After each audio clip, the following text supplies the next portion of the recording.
Ok, on revient. Bonjour à tous.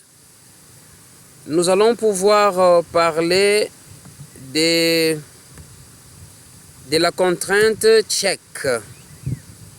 Check. Comme ça. Check. La contrainte check. Ok. Alors, retenez d'abord ceci. La contrainte check est utilisée pour limiter la plage des valeurs qui peut être placée dans la colonne. Si vous définissez la contrainte check sur une seule colonne, elle vous autorise seulement un certain nombre de valeurs sur cette colonne-là. Mais si vous définissez la colonne, la contrainte check sur une table, elle peut limiter des valeurs dans certaines colonnes basées sur des valeurs dans d'autres colonnes sur la ligne. Alors, pour comprendre cela, j'aimerais qu'on commence d'abord par créer, n'est-ce pas, une table avec la contrainte check pour que nous puissions voir ce qui va se passer. Alors, je vais faire ceci. Je vais créer une table avec une contrainte check sur une colonne et la contrainte check va spécifier que la colonne doit seulement inclure les entiers supérieurs à 0. Alors, je pourrais faire ça. Tout comme on pourra aussi créer, n'est-ce pas,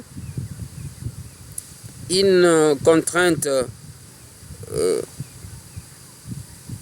check sur plusieurs colonnes.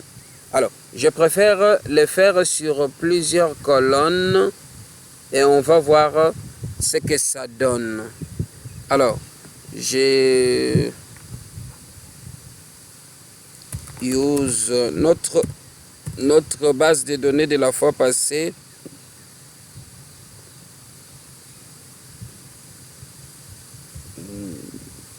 DD23. Ok. Show tables. Voilà.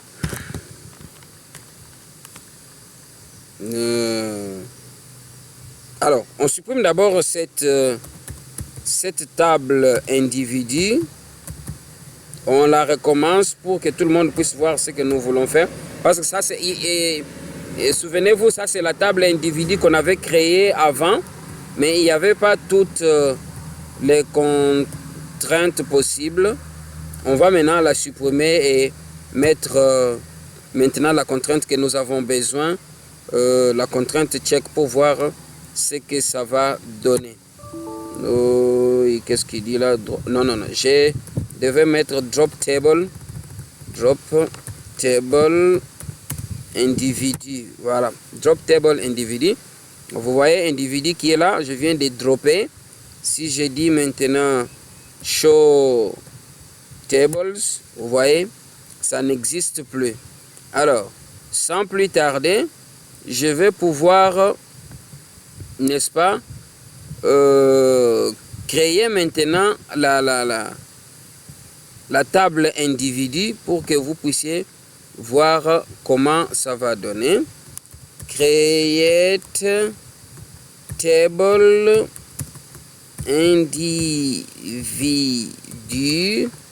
Oui, c'est ça. Ok, j'ouvre la parenthèse. Identifiant. J'ai dit identifiant individu.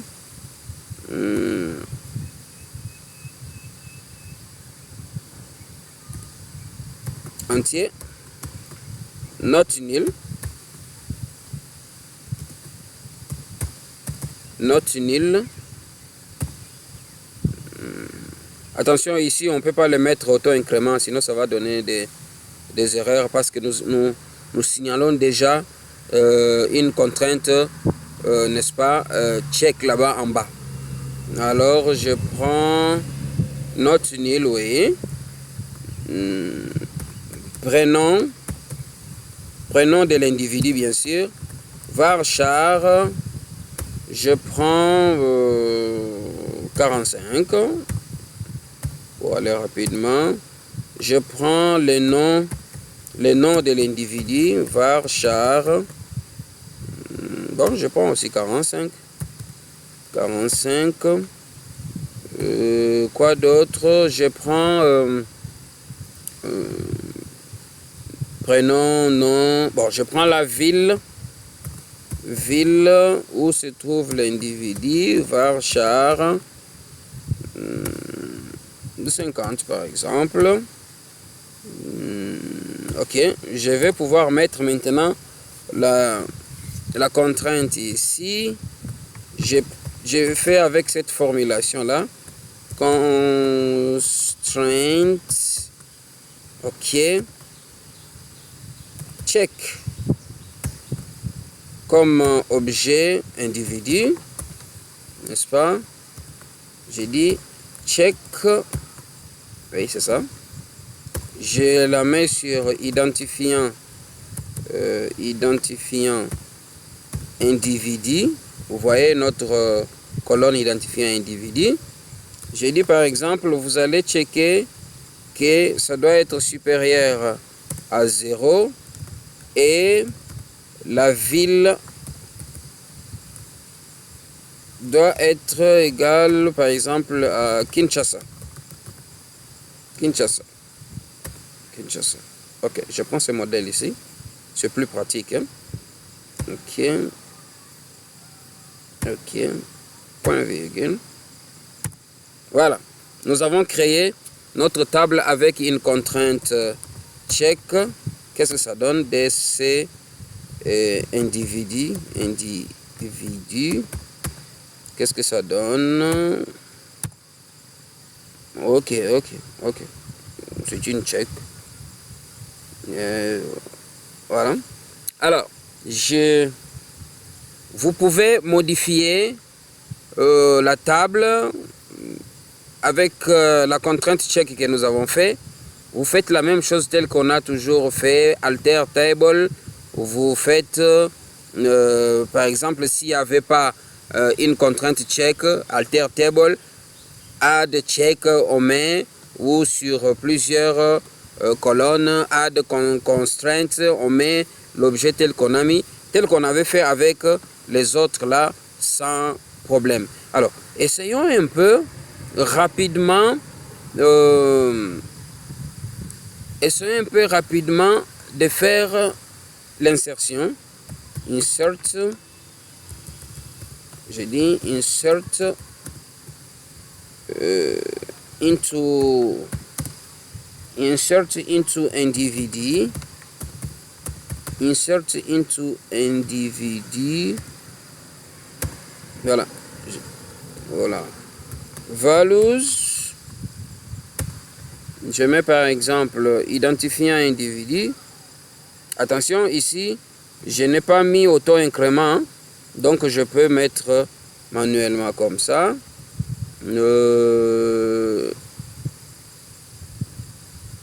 Prénom, je prends Jean. Nom, je prends Divengi.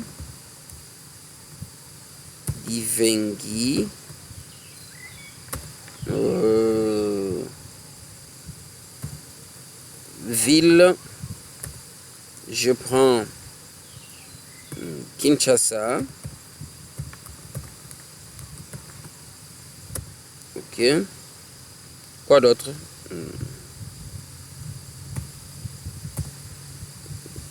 J'ai dit deuxième. Prénom, j'ai dit Chéri. Nom, Mon gars, je prends ville, je dis par exemple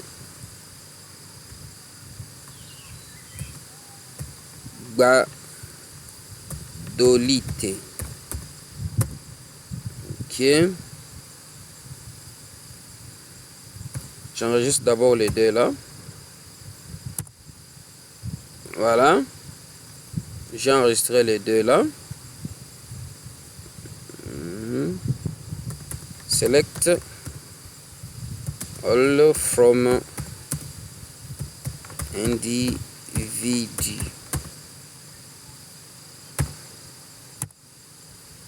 Ok, j'ai d'abord les deux là. Alors, je peux... On va voir comment on fait la manipulation avec les checks là. Ça sera dans les requêtes que nous allons faire par la suite. Alors, je peux... alors, j'ajoute directement les deux pour que ça fasse...